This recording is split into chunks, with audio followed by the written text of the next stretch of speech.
Game 2 of the Western Conference Finals on Tuesday. San Antonio hosting Memphis. Zach Randolph of the Grizzlies, just 2 points in Game 1 on 1 of 8 shooting, and he came out struggling early on in Game 2. He misses there. Tiago Splitter on the other end. Nice feed from Tony Parker. Zebo made only 1 of his first 6 shots. Spurs getting on the break. It's Parker leading the charge once again. Look at him.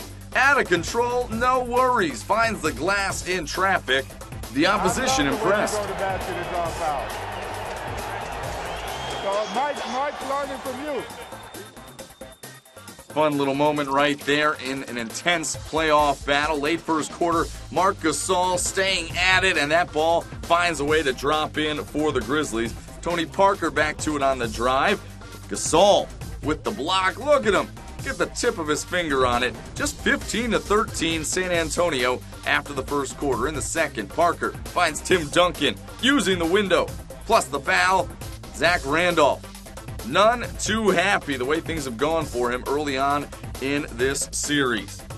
Still in the second, Gary Neal knocks down the jumper as he is called for the foul. Mike Conley is, but on the replay, Conley never made contact with Neal.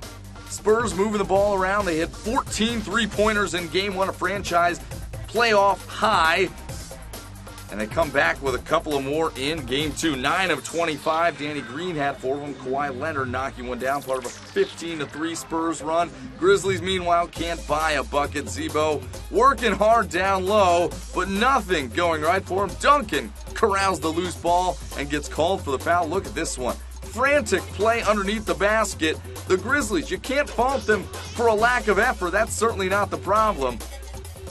But seemingly a lid on the top of that rim. Memphis missed the last 14 field goal attempts of the second quarter. San Antonio led 46-31 at halftime. In the third, more from Danny Green.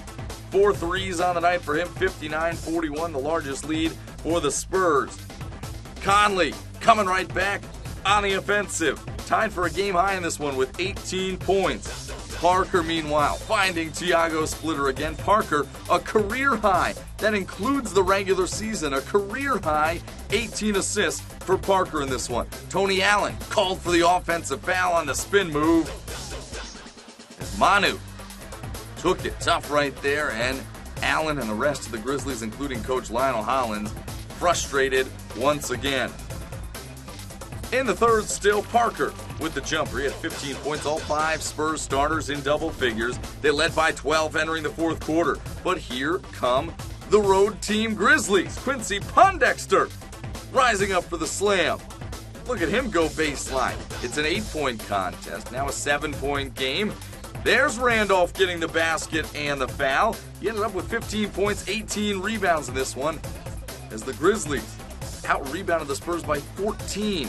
Manu grabbing hold of Tony Allen's arm on the break, and he would be called for the flagrant foul. Look at that one. Certainly didn't look like any intent was there, but excessive contact results in the flagrant foul. It's a 2-point game all of a sudden. Mike Conley with the right hand. The floater is good in the lane. Part of a 15-2 Memphis run to tie it at 85. 3.3 to go, and the Spurs, that's not the best shot that they could have gotten. Tim Duncan way off. And we head to overtime as the Memphis Grizzlies overcome an 18-point deficit. In the extra frame, Tim Duncan atoning for the miss at the end of regulation. He went to work in OT. Good ball fake there, gets Marc Gasol up in the air. Good bounce on the home rim for Duncan. That one's good. He finished with 17 points, 9 rebounds, 6 points in overtime. 21 to go. Jared Bayless knocks down the long jumper. He had 18 off the bench. It's 91-89 Spurs after Tony Parker makes 1 of 2 free throws. Bayless going to the well one more time, and that one was way off the mark. Got an open look, but couldn't come close to making it. Lionel Hollins, he wanted something better. Looked like he drew up a decent play. The results were not there. 93-89 Spurs go on to win it. They take a 2-0 series lead. Game 3, Saturday in Memphis. Hall of Fame players. Tony Allen drives, can't finish, tries to get his own rebound, taken away by Leonard. Parker drives past Dooling, out of control, and still puts it in.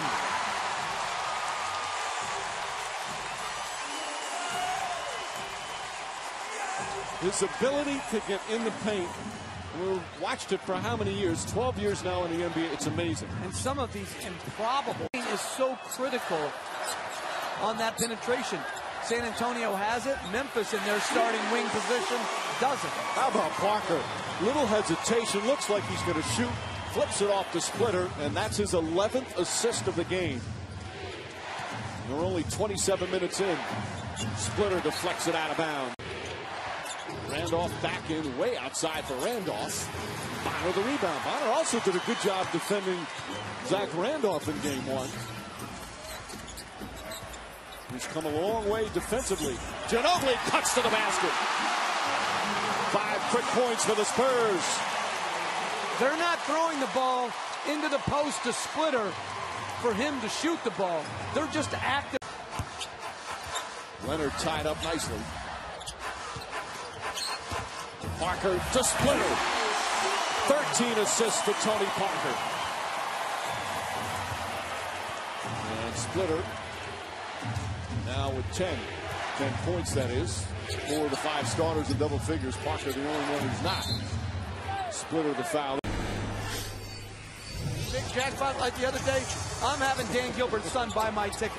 Duncan with the block. Splitter to Parker. Leonard. Allen drives again. Block from behind. Leonard. Allen misses the layup. Randolph's tip won't go. Gets it back again. Randolph again. It won't. Misses. Roten tries. Knocked loose. Picked up by Duncan. And a foul. What a defensive stand for the San Antonio Spurs. Well, terrific energy by Memphis. The effort is there. The efficiency is not. Point-blank layups missed. And then the frustration to foul a full 94 feet from the basket and in the penalty.